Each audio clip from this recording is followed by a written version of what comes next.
بسم اللہ الرحمن الرحیم۔ محترم ناظرین کرام، السلام علیکم ورحمۃ اللہ وبرکاتہ۔ الحمدللہ عز وجل، ہم درس نظامی میں داخل کتاب انوار شریعت پڑھ رہے ہیں۔ آج ہم انشاءاللہ عز وجل پانی اور جانوروں کے جھونٹے کا بیان پڑھیں گے۔ سوال: کن پانیوں سے وضو کرنا جائز ہے؟ کن پانیوں سے وضو کر سکتے ہیں؟ جواب: برسات کا پانی، جبکہ کسی ناپاک جگہ گرنے کے بعد نہ آتا ہو۔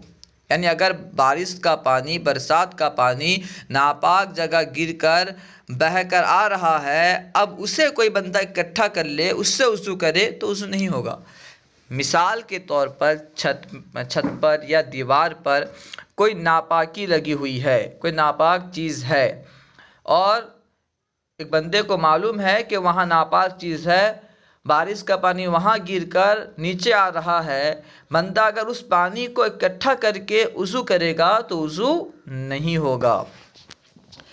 مطلب یہ ہے کہ خالص برسات کا پانی ہو۔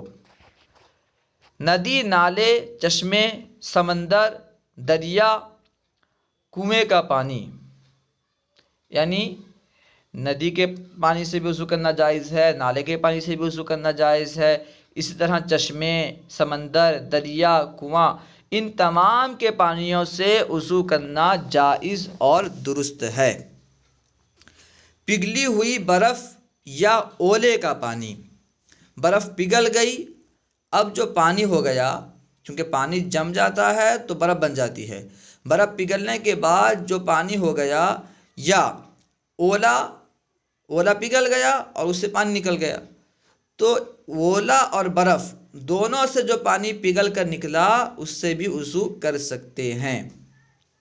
جبکہ جو برف جمع ہو وہ ناپاک پانی کا برف نہ ہو۔ مثال کے طور پر کسی برتن میں ناپاک پانی تھا، اب وہ جم گیا، برف بن گیا، ٹھیک ہے، تو ہم اس سے وضو نہیں کر سکتے۔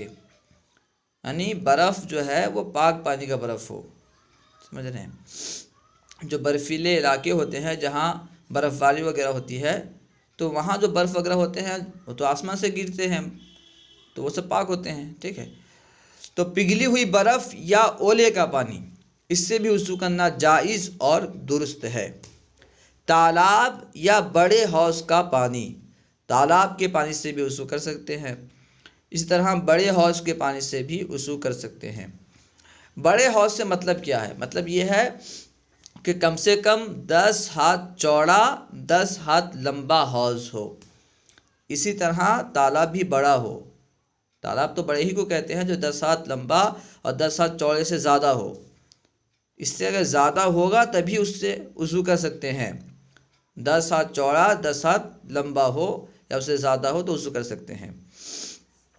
بیان کر رہے ہیں تالاب یا بڑے حوض کا پانی، ان سب پانیوں سے وضو کرنا جائز ہے، درست ہے۔ سوال: کن پانیوں سے وضو کرنا جائز نہیں؟ جواب: پھلدار درخت کا نچڑا ہوا پانی، کوئی درخت ہے جو پھلدار ہے، اس درخت سے جو پانی نچوڑا گیا اس پانی سے وضو نہیں کر سکتے۔ پھلدار درخت کا نچوڑا ہوا پانی، یا وہ پانی کہ جس میں کوئی پاک چیز مل گئی اور اس کا نام بدل گیا۔ اگر پانی میں کوئی پاک چیز مل گئی، جو چیز ملی وہ پاک ہے، لیکن ملنے کی وجہ سے پانی کا نام بدل گیا، اب اسے کوئی پانی نہیں کہتا، تو اس سے بھی وضو نہیں کر سکتے۔ مثال کے طور پر جیسے شربت کس سے بنتی ہے؟ شربت تو پانی سے ہی، پانی اور دوسری چیز ملا کر بناتے ہیں، ٹھیک ہے۔ اب دوسری پاک چیز ملنے کی وجہ سے کیونکہ پانی کا نام بدل گیا، اب اسے شربت کہا جاتا ہے، جس کی وجہ سے اب اس سے وضو کرنا جائز نہیں۔ شوربہ، چائے وغیرہ، سمجھے؟ یعنی جس میں کوئی ایسا پانی جس میں کوئی پاک چیز مل جائے جس کی وجہ سے پانی کا نام بدل جائے تو اس سے بھی وضو نہیں کر سکتے، جیسے شربت، شوربہ، چائے وغیرہ۔ یا بڑے حوض اور تالاب کا ایسا پانی کہ جس کا رنگ یا بو یا مزہ کسی ناپاک چیز کے مل جانے سے بدل گیا ہو۔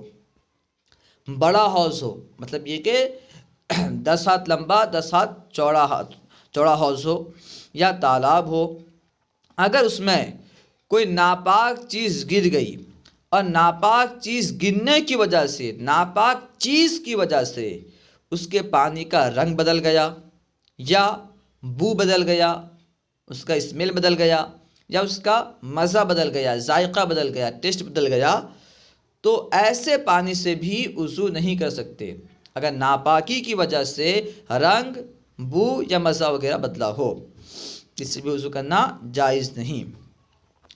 اور چھوٹے حوض یا گڑھے کا وہ پانی کہ جس میں کوئی ناپاک چیز گر گئی ہو، اگر حوض چھوٹا ہے یا گڑھا ہے تو اس میں اگر تھوڑی سی بھی ناپاکی گر جائے تو وہ پورے پانی کو ناپاک کر دیتی ہے، اس لیے اب جو ہے اس سے وضو نہیں کر سکتے۔ اگر بڑا حوض ہے تو اس میں اگر تھوڑی سی نجاست گر جائے تو اس سے جو ہے پانی ناپاک نہیں ہوگا۔ بڑے حوض میں پانی ناپاک تب قرار پائے گا، پانی سے وضو کرنے سے تب روکا جائے گا جبکہ ناپاکی کی وجہ سے پانی کا رنگ، مزہ یا بو وغیرہ بدلا ہو۔ اگر حوض چھوٹا ہے اور اس میں ناپاکی گر گئی تو گرتے ہی پانی ناپاک ہو جائے گا۔ وہ بیان کر رہے ہیں، اور چھوٹے حوض یا گڑھے کا وہ پانی کہ جس میں کوئی ناپاک چیز گر گئی ہو یا ایسا جانور مر گیا ہو کہ جس میں بہتا ہوا خون ہو، یا چھوٹے حوض وغیرہ میں ایسا جانور مر گیا ہو جس میں خون ہوتا ہے، ایسے جانور کے مرنے ہی سے وہ پانی جو ہے ناپاک ہو جائے گا۔ ٹھیک ہے، یاد رہے کہ اگر مچھلی مر جائے تو اس سے پانی ناپاک نہیں ہوگا، کیونکہ مچھلی میں خون نہیں ہے، بہتا ہوا خون نہیں ہے۔ اب جو رطوبت نظر آتی ہے وہ خون نہیں ہے، وہ کوئی دوسری رطوبت ہے۔ وہ بیان کر رہے ہیں، یا ایسا جانور مر گیا ہو کہ جس میں بہتا ہوا خون ہو اگرچہ پانی کا رنگ یا بو یا مزہ نہ بدلا ہو، اگرچہ نجاست کی وجہ سے یا مرنے کی وجہ سے پانی کا رنگ، بو یا مزہ وغیرہ نہ بدلا ہو، کیونکہ چھوٹا حوض ہے تو گرتے ہی یا مرتے ہی ناپاک ہو جائے گا۔ اور وہ پانی کہ جو وضو یا غسل کا دھون ہے، یعنی مائع مستعمل، وہ پانی جو وضو میں یا غسل میں استعمال کیا گیا، اگر کوئی بندہ اس کو اکٹھا کر لے پھر اس سے وضو کرنا چاہے تو وضو نہیں کر سکتا، کیونکہ اس پانی کو استعمال کر لیا گیا ہے، یہ مائع مستعمل ہے اور مائع مستعمل سے وضو نہیں کر سکتے۔ ان سب پانیوں سے وضو کرنا جائز نہیں۔ سوال، کن جانوروں کا جھونٹا پاک ہے؟ وہ کون کون سے جانور ہیں جن کا جھونٹا پاک ہے؟ جواب، جن جانوروں کا گوشت کھایا جاتا ہے، جو جانور حلال ہیں، جن جانوروں کا گوشت کھایا جاتا ہے ان کا جھونٹا پاک ہے، جیسے گائے، بیل، بھینس، بکری، کبوتر اور فاختہ وغیرہ، یعنی تمام حلال جانوروں کا جھونٹا پاک ہے۔ سوال، کن جانوروں کا جھونٹا مکروہ ہے؟ مکروہ یعنی ناپسندیدہ ہے۔ جواب، گھر میں رہنے والے جانور، وہ جانور جو گھر میں رہتے ہیں، جیسے بلی، چوہا، سانپ، چھپکلی اور اڑنے والے شکاری جانور، تو ان سب کا جو ہے جھونٹا مکروہ ہے۔ بلی، چوہا، سانپ، چھپکلی اور اڑنے والے شکاری جانور، ان سب کا جھونٹا جو ہے مکروہ ہے، کیونکہ گھر میں رہتے ہیں بلی وغیرہ، تو اس لیے جو ہے اس میں کراہت کم دی گئی ہے، یعنی اس میں مکروہ کہا گیا ہے، حرام نہیں کہا گیا، حالانکہ ان کو کھانا جائز نہیں ہے، پھر بھی ان کا جھونٹا جو ہے حرام نہیں ہے، کیونکہ گھر میں رہتے ہیں۔ اور یہ عام طور پر ہوتا ہے کہ گھر میں رہنے والے جانور جو ہیں وہ کھانا کی چیز پر منہ ڈال دیتے ہیں، ٹھیک ہے، اس میں تخفیف کی گئی ہے، تخفیف دی گئی ہے۔ خیر، اور اڑنے والے شکاری جانور جیسے شکرہ باز، بحری چیل اور کوا وغیرہ، اور وہ مرغی جو چھوٹی پھرتی ہو، ایسی مرغی جس کو چھوڑ دیا گیا ہو اور وہ پھرتی ہو اور نجاست پر منہ ڈالتی ہو، ایسی مرغی جس کو چھوڑ دیا گیا ہو، پھر رہی ہو اور ناپاک چیز پر منہ ڈالتی ہو، تو اس کا جھونٹا بھی مکروہ ہے۔ حالانکہ مرغی جو ہے وہ حلال جانور ہے، لیکن کیونکہ نجاست پر منہ ڈالتی ہے اس وجہ سے جو ہے اس کا جھوٹا مکروہ ہے۔ اور وہ گائے جس کی عادت غلیظ کھانے کی ہو، گائے کا جھوٹا مکروہ نہیں ہے بلکہ پاک ہے، لیکن اگر گائے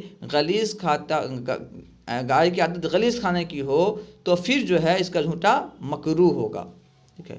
اور وہ گائے جس کی عادت غلیظ کھانے کی ہو، ان سب کا جھوٹا مکروہ ہے۔ سوال: کن جانوروں کا جھوٹا ناپاک ہے، پاک نہیں ہے؟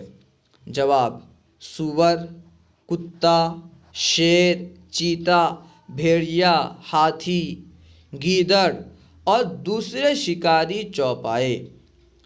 یہ جو بیان کیے گئے ان کے علاوہ جو دوسرے شکاری چوپائے ہیں ان کا جھوٹا ناپاک ہے۔